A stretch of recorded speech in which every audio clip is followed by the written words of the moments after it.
All right, what is going on, guys? UFC 319, Plessis versus Chimaev has just ended, and this is going to be my mostly full card post-fight reaction, starting off with the early prelim opener of Abila Idris versus, or however the hell you say it, Joseph Morales.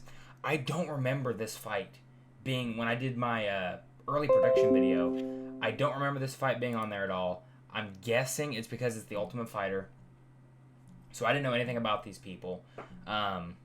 I didn't do a prediction on them. I might have entered it in on Tapology when I was doing my Tapology picks. It might, if it was on there and I just didn't pay attention, I might have just put something in there. But I don't know how to say this guy. Gentleman on the left here, completely big heavy favorite.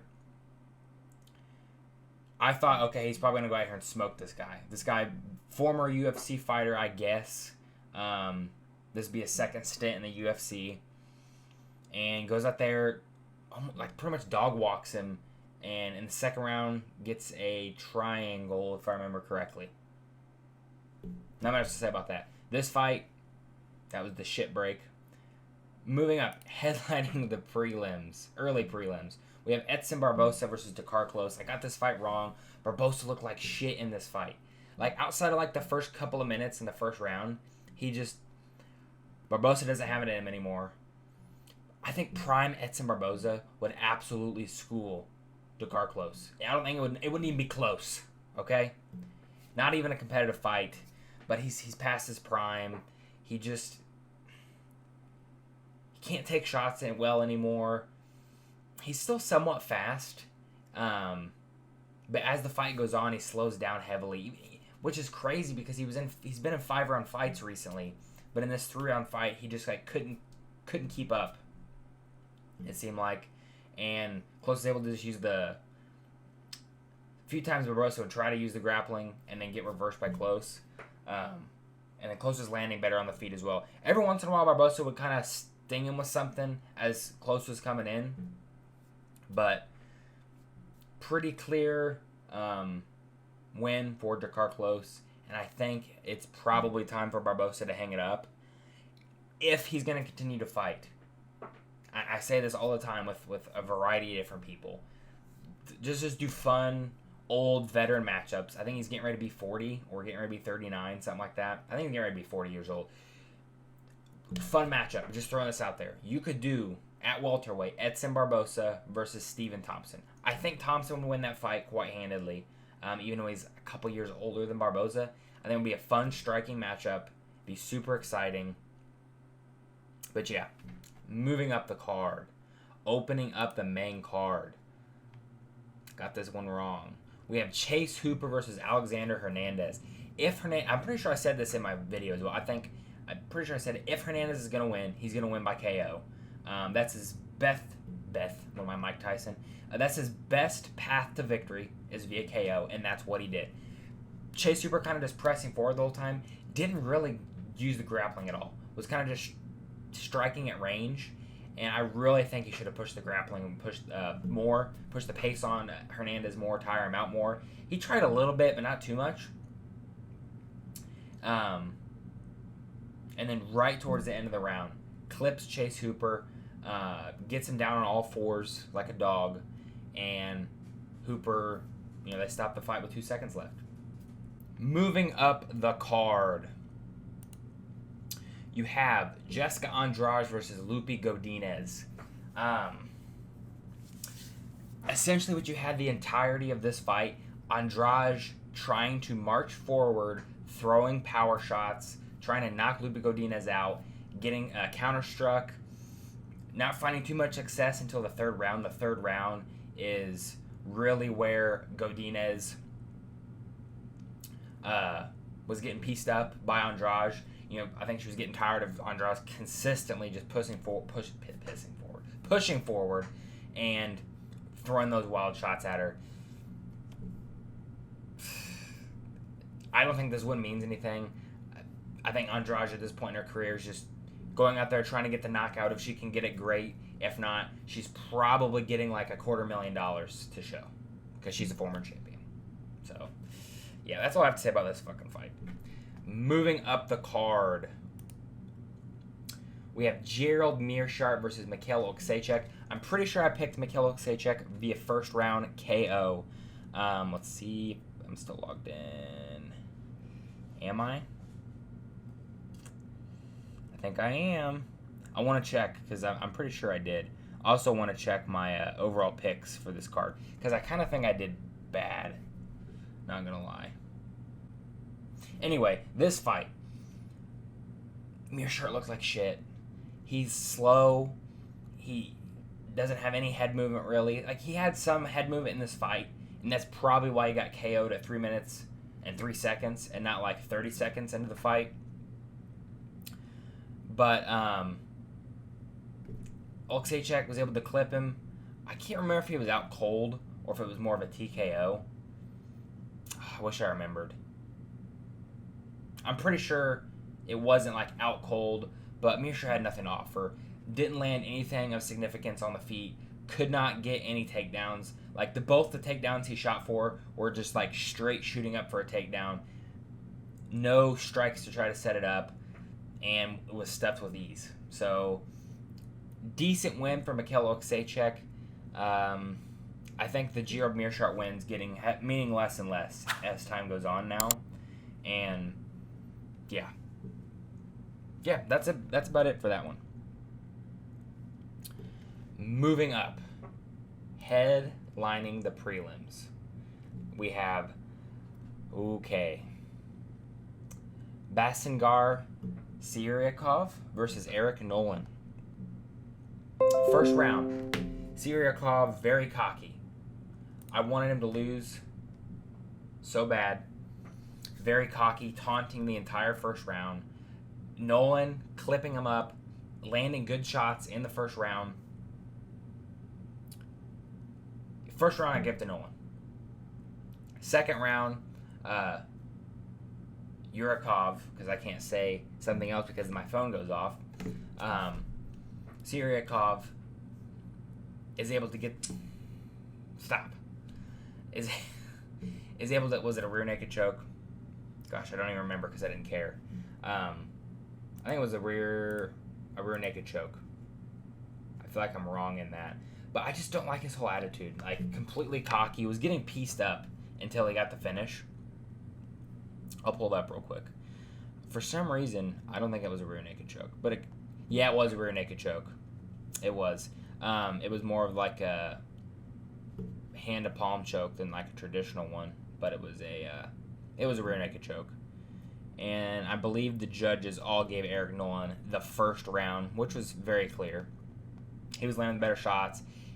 Especially at the end of the round, he had Yurakov wobbled, hurt badly. If there was maybe like another 15 to 20 seconds, I think he probably could have had a finish in that first round. He does have good power. Nolan does. Yeah, all three judges gave him the first round. So the one thing I am going to say that kind of is annoying about this fight is, okay, he was on Contender Series on Tuesday, wants to fight on the same card as his friend Khamzat, so they get him a fight. So there's a short notice fight for both of them. Yurakov is a middleweight. Nolan is a welterweight. And you could tell there was a pretty big size discrepancy in this fight. Yes, he signed on the dotted line. He agreed to the fight at middleweight. But I want to see Yurakov against an actual middleweight. I don't have high hopes for him, honestly. Like, I think give him like a full training camp. I think this fight goes differently. But yeah, not much to say about that. He got the finish in the second round. He got his job done. Oh well. Moving up the card, we have we have Tim Elliott versus Kai Asakura. I picked Kai Asakura in this, got the pick wrong. I want to see what the scorecards were. First round, easily, Kai. Yeah, okay. I was making sure we didn't have any stupid judges. First round, Asakura absolutely piecing up Tim Elliott, landing good shots. Elliott really didn't land much in that first round. Just kind of being wonky and crazy, hopping around everywhere, throwing weird kicks. A bunch of stuff that he was throwing, not anywhere close to landing. Now, he's getting landed on pretty good on his chin. He's taking some good shots. He's eating them. Asakura over and over again, landing good shots in the first round. Second round, Elliott's coach, I think it was his coach, in his corner, I think they kind of snapped him back into reality and trying to calm things down a little bit. And it seemed like something changed there. He kind of listened to him, still being a little funky, but he was landing an overhand left consistently on Kai Asakura. Didn't really look like it hurt him that much, but he consistently landed that overhand left.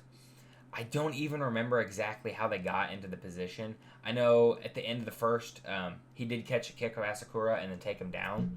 But in the second round, I don't recall. I can't remember if he shot a takedown or not. I think Asakura might have thrown something, and then Elliott went in for a double leg, got him down. And then they scramble back and forth. And then eventually Elliott locks up the guillotine. Takes him a little bit to get the tap, but eventually does get the tap. Great. Honestly, it's a decent win for Tim Elliott. Asakura looks really good on the feet, but he cannot stuff a takedown to save his life. He really needs to just solely focus on his grappling, takedown defense, get-ups, and submission defense. That's what he needs to work on. Give him one more fight, and if he loses that, get him out of here. And one thing to note, Tim Elliott, they may cut him after this. He did mention, he's like, oh, hopefully, yeah, this is it. After the fight was over, he was kind of acting like really calm and weird. And he mentioned that was the last fight on his contract, and he's hoping to get re-signed. Honestly, I kind of doubt. With the way the UFC's been going recently, I would not be surprised if they do not re-sign Tim Elliott. And he's kind of like the measuring stick, and he's even said it himself. He is the gatekeeper of like the top 10 in the flyweight division. It's always good to have a gatekeeper. But, Asakura, they really want to build up the Japanese market. And, yeah, they got Tatsuro Taira. So, or he might be Korean. I can't remember I think he's Korean. I don't know. No, I think he's Japanese. Tatsuro Taira. Anyway, yeah. Totally shocked in a way. I'm not surprised that he could get the submission on Asakura. I'm kind of surprised he got him down. Moving up the card. Probably the worst fight on the main card. I got the pick wrong. We have Jared Cannonier versus Michael Venom Page. MVP gets it done via decision, winning the first and second round. Cannonier got the third round. I'm honestly sick of MVP fights. I don't like watching Page fight. I'm not calling him MVP. That's stupid as fuck. It's not just because I got my pick wrong. It's like the first two rounds were boring as hell. It's constant taunting, and both of the drops that he got, like the one in the second round was closer to a knockdown than the one in the first. The one in the first, and the commentary was atrocious to this, especially DC. Cannonier's like on his heel when he gets hit with that right hand. That knocks him down. He was completely off balance and got knocked over. It's not really a knockdown. Did they show knockdowns on here? They didn't even credit him with any knockdowns. So yeah, first round, give it to MVP. Same with the second round. Cannonier just couldn't land on him. I thought he was going to be able to implement the grappling. Could not implement the grappling. The only reason he could in the third round was Page slipped. He slipped, and he couldn't get back up, and Cannonier was able to secure the position once he had him down, but he wasn't able to get him down on his own. I don't know what else to say. Honestly, it's just his fights are boring. They're boring. It's not fun for me it's not entertaining for me to watch him land a jab and then do some stupid shit. It's not fun. It's not funny. I don't like him. He's boring. I don't want to watch him fight again. Moving on. An actual good fight on the main card, which there was kind of two. We have Jeff Neal versus Carlos Prates. Carlos Prates gets it done via spinning back elbow KO. The first person to ever knock out Jeff Neal in the first round. I would say the first couple of minutes of the first round, definitely Jeff Neal. Prates started to pick it up as the round went on, and I'm leaning, okay, I think this round is starting to go towards Prates, and it keeps kind of building up and snowball affecting the more and more the fight goes. And there were some positions that Neal had Prates in where I thought, man, if Neal lands on him, he's going to put him out or at least hurt him and drop him. He was close several times to landing very good shots. One thing, and he may regret it. I mean, he got knocked the fuck out, so he probably regrets it. Is I want to say there was like 30 seconds left in the first round. Neil's clinching Prates up against the cage, and Prates, because Prates kind of clipped him a little bit and stunned him. So he clinched up with him and held him up against the cage. And he's like, oh, so you're going to wrestle me now. And Neil lets go, which then leads to him getting knocked out. If he would have just held and did not let go and continue to work for that 30 seconds and kind of take a break and recover from being stunned, he probably doesn't get knocked out. Being stunned probably helped him get knocked out. So yeah, I mean, that just goes to show, like Kevin Holland in the Wonderboy Thompson fight. There were several times where he was in good position over Wonderboy and just let him up. Was it fun for the fans? Yes. Was this fun for the fans? Yes. Was it fun for Jeff Neal? No. And I feel bad for him. He was crying. I know that's probably an involuntary reaction when you get knocked out. Or maybe it wasn't. Maybe he was just legitimately upset and his coach covered his face with his hat. Not because the camera was zooming in on his face as he's sitting there crying after being knocked the fuck out. So great fight, solid win from Carlos Prates. Again, Neil's kind of like the gatekeeper of the top 10 in the welterweight division. He's gonna be the new Neil Magny. Yeah, moving up the card, co-main event. We have Lerone Murphy versus Aaron Pico. I picked Lerone Murphy to get it done, but I didn't pick him to get it done in this fashion. Another spinning back elbow KO. So, as soon as this fight started, I'm thinking the way Pico is essentially doing what he wants to Lerone Murphy, I'm thinking, oh wow, we're going to get an upset here. Or no, he was a favorite. He was a favorite going into this fight. I don't see how he was a favorite. I did not think Murphy was going to be able to do that to him. But I'm being 100% honest, Pico looked really good until he got knocked out. Like, the grappling looked really good. He was able to control Murphy. He was able to get back up to his feet. But he was able to do good damage. He hurt Murphy to the body a couple of times. Good shots. Like, there were some moments where I thought Pico might finish Lerone Murphy in that first round. And then, according to Murphy, he knew that Pico was going to chase him because he was being really aggressive, being hyper-aggressive, consistently chasing him down. Fighters do that all the time, though. You just have to be aware. And baited him into chasing him and hit him with that spinning back elbow, knocked him out cold. Great knockout. Lerone Murphy's probably getting a title shot. I'm assuming Movsar is injured, and I don't like giving, no matter who it is, the circumstances, I don't like giving guys title shots when you're backing out of fights, coming off of injuries.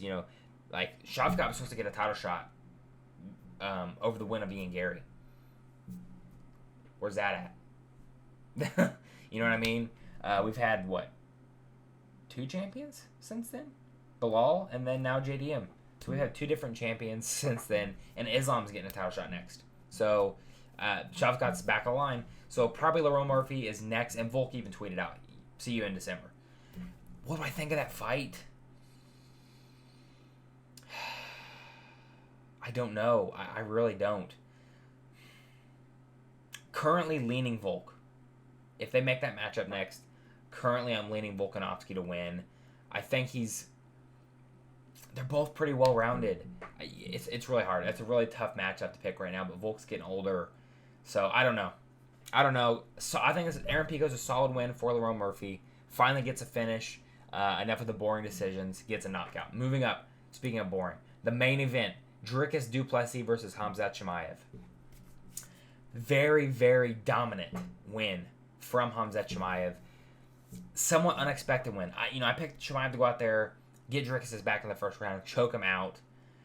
That didn't happen. And who do you blame for this? So, if his striking numbers are correct, Chimaev landed 529 total strikes, and Dricus only landed 45 total strikes. Absolute domination from Chimaev. The fight was boring. Like, I'm a big fan of Khamzat Chimaev. Clearly, he had much respect for Dricus. He was very measured in this fight. He did not take risks in this fight. He always positioned over the submission, which is good. If you know, you know. If Dricus would start to work out of the position where Khamzat was starting to lose control, he would always go to control. Had him multiple rounds in the crucifix. Once he was in the crucifix, Dricus could not get out, but he was landing little baby shots in that crucifix position. I think all three judges gave Khamzat the third round 10-8. Sure, go ahead. It was like 30 seconds. Every round, I think within 30 seconds, he had Plessis down. So, but you could tell Khamzat was being very disciplined. He wasn't wanting to expend a lot of energy. He was reserving himself, trying to go the whole 5 rounds, and he did. 5th round did look tired, and Dricus did try to go forward and get the finish. Clipped Khamzat, rushing forward at the end of that fight. Got dominant position, then went for pull a guillotine as Khamzat's trying to reverse position, and then gets put back on bottom again. So, good try there at the end for Dricus. Has heart, doesn't quit, but it wasn't enough to deal with the wrestling and the dominant grappling of Khamzat Chimaev. On the feet, outside of the 5th round, Khamzat was landing the better of the shots, although there weren't that many shots that were really thrown. Like I said, within 30 seconds, he would have Dricus down. Dominant win from Khamzat. Very lackluster performance. Outside of how dominant it was, and I know Dricus was trying to be very defensively responsible in some of these positions where he was up against the cage, didn't really want to do anything like get up to his feet because he didn't want to expose his back too much. There was one time, I can't remember what round it was in, cheated egregiously by grabbing the fence to try to get back up. Maybe it was the 3rd or 4th round, I can't remember. So he did that. But I'm going to be 100% honest. As big of a Khamzat Chimaev fan as I am, I don't know if he's going to be champion for that long. I really see him getting beat. As goofy as this sounds, I think Rainer de Ritter could probably beat him. I think he would light him up with knees and elbows in the clinch. And Khamzat could knock him out. If RDR is just trying to go for the clinch, I could see Khamzat knocking him out in the pocket there. But I could also see RDR throwing nasty elbows and knees to Khamzat and finishing him that way. Then you got Hernandez coming up. I think Khamzat would probably beat Anthony Hernandez. And then you have Brahalio and Imavov. They're coming up right now at middleweight. I think Imavov... no. I don't know. That's tough. In the striking department, I think he's definitely better than Khamzat. But I can never forget he got taken down like that from Brendan Allen in the 1st round. The other 2 rounds, no success. But I don't know. I have a strange feeling Khamzat will not be champion for too long. Maybe he'll get a title defense or 2, but I think someone will probably beat him. And you got MVP coming up, which I think Khamzat runs through MVP probably. I think he goes in, gets the takedown, and chokes him out probably. But yeah, very dominant win from Khamzat Chimaev. Somewhat lackluster performance. I don't know. What did you guys think of it? Let me know down below. What did you think of that performance? Were you excited by it, or did you hate it? If you guys are new, please subscribe. Trying to get to 100 subscribers. Drop a like on the video, and I'll see you guys in the next one. Goodbye.